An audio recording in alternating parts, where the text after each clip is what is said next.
এই ডালের চচ্চড়িটা যে খাবে এই প্রশংসা করবে, এমনকি আপনি মিনিমাম 2 থেকে 3 প্লেট ভাত খেতে পারবেন অনায়াসে এই ডালের চচ্চড়িটা দিয়ে। এতটাই সুস্বাদু হয়, আপনি যদি আমার স্টাইলে একবার রান্না করে না খেয়ে থাকেন তাহলে খুবই মিস করবেন। প্লিজ এই ভিডিওটা আপনার জন্য।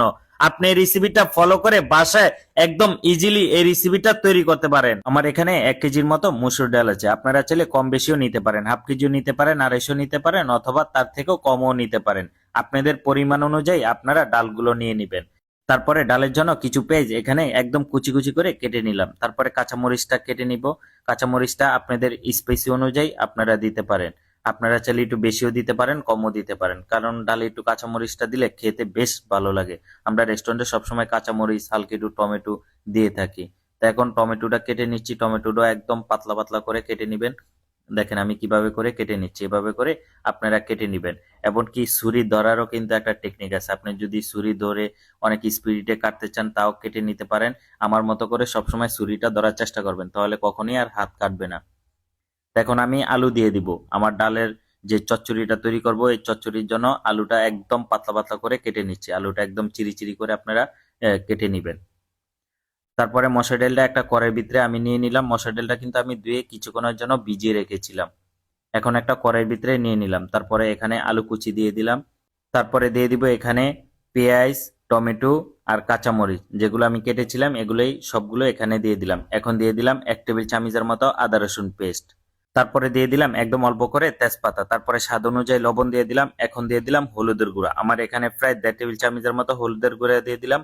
হাফ টেবিল চামচের মতো মরিচের গুঁড়া দিয়ে দিলাম। মরিচের গুঁড়াটা অবশ্যই আপনারা কম দিবেন, তাহলে কালারটা সুন্দর আসবে। এখন দিয়ে দিলাম সয়াবিন তেল। সয়াবিন তেলটা দিয়ে খুবই সুন্দর করে হাত দিয়ে মাখিয়ে নিচ্ছি। আর হাত দিয়ে মাখাতে আমার খুবই ভালো লাগে, এমনকি আমার কাছে মনে হয় হাত দিয়ে না মাখালে আমার খাবারটা টেস্ট হয় না। আপনারা কে কে এরকম হাত দিয়ে মাখায়া রান্না করেন অবশ্যই কমেন্ট করে জানাবেন, কারণ এই খাবারটা আমরা নিজেরা খাবো, স্টাফরা খাবে, সেজন্য এভাবে করে মাখাই। বড় বড় হোটেলে কিন্তু কাস্টমারের জন্য এভাবে কিন্তু ডাল চচ্চড়িটা করে থাকে, এমনকি খেতে বেশ মজা লাগে। আমার ডালটা কিছুক্ষণের জন্য কষায় এখন দিয়ে দিলাম পানি। পানিটা আপনাদের পরিমাণ অনুযায়ী দিবেন, বেশিও দিবেন না, একদম কমও দিবেন না, একদম মিডিয়াম করে পানিটা দিবেন যাতে ডালটা আমার পরিপূর্ণভাবে সিদ্ধ হয়ে যায়। এই পরিমাণে আপনারা পানি দিবেন। দেখেন আমার ডালটা কিন্তু ফুলে উঠছে, মানে একদম সিদ্ধ হয়ে গেছে। তো দেখেন আমার কত সুন্দর সিদ্ধ হয়ে গেছে। তারপরে আমি কিন্তু আস্তে ধীরে এটারে বাগার দিয়ে দিব, খুবই সুন্দর করে বাগা দিয়ে দিব। তারপর আমি হালকা আর একটু পানি আছে, পানিটা ভালো করে টানে নিচ্ছি। তো এখন একটা ফ্রাই প্যানের ভিতরে এখানে সয়াবিন তেল দিয়ে দিলাম। তারপরে বেশি করে পেঁয়াজ কুচি দিয়ে দিলাম। তারপরে দিয়ে দিব জিরা, আস্তা জিরা দিয়ে দিবেন আপনারা। তারপরে দিয়ে দিলাম শুকনা মরিচ। এখন দিয়ে দিলাম রসুন কিমা। রসুন কিমাটাও আপনারা বেশি দিতে পারেন, মানে রসুন কিমা দেন কুচি দেন এটা হলো আপনাদের ব্যাপার আর কি।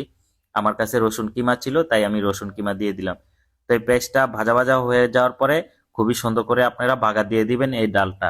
এই ডালটা কিন্তু খেতে বেশ মজা লাগে, আপনি এভাবে একবার রান্না করে খেয়ে দেখেন ভাই বোনেরা, বিশ্বাস করেন খুবই খুবই মজা। এই ডালের রেসিপিটা কার কার কাছে ভালো লাগছে অবশ্যই কিন্তু কমেন্ট করতে বলবেন না। অবশ্যই এখানে কিন্তু আমরা জিরা দিব, ধনিয়ার গুঁড়া দিব। এর ডালটা বাগার দেওয়ার পরে খুবই ভালো করে মিক্স করে নিচ্ছি। এখন দিয়ে দিলাম ধনিয়া পাতা। তারপরে দিয়ে দিব জিরার গুঁড়া। দেখেন তারপরে খুবই ভালো করে মিক্স করে নিচ্ছি। এই ডালটা খেয়ে আমাদের রেস্টুরেন্টের সকল স্টাফরা খুবই খুবই প্রশংসা করছে, এমনকি খুবই বারবার খেতে মন চাচ্ছে যে শেফ আবারও এই ডালটা রান্না করে খাওয়াবেন।